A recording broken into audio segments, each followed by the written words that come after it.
Hi, I'm Alan Maxwell. I live in the wonderful tropical island of Omaha. Well, that's right up there with Exarban. That's Nebraska spelled backwards. Everybody in this room's got to be wondering the same question.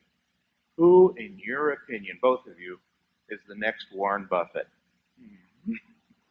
Charlie, who's the next Charlie Munger? Well, let's try that first. That's a more difficult question. There's not much demand.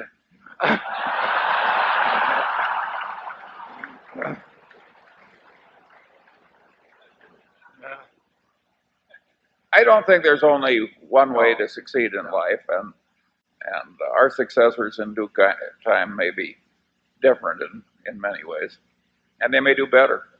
Incidentally, we have a number of people in the company, some of whom are in this room today, and the ones you saw on that screen, who are leagues ahead of Charlie and me in various kinds of abilities. I mean, there's a lot of different talents. We've got a fellow in this room today who's the best bridge player probably in the world, and Charlie and I could work night and day, and if he spent 10 minutes a week working on it, he'd play better bridge than we would. And all kinds of intellectual endeavors that for some reason or another, one person's a little bit better wired for than someone else. And we have people running our businesses that if Charlie and I were put in charge of those businesses, we couldn't do remotely as well as they do. So there's a lot of different talents. The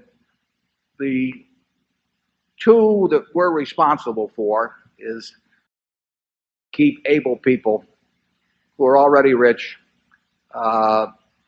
motivated to keep working at things where they don't need to do it for financial reasons. I mean, it's that simple, and that's a problem any of you could think about, and you'd probably be quite good at it if you gave it a little thought, because you'd figure out what would cause you to work if you were already rich and didn't need the job. Why would you jump out of bed and be excited about going to work that day? And then we try to apply that to the people who work with us.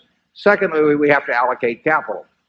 And these days we have to allocate a lot more capital than we had to allocate a decade ago.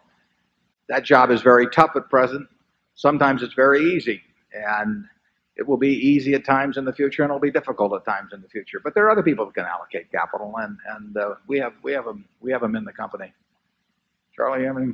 No. Okay. Number 6.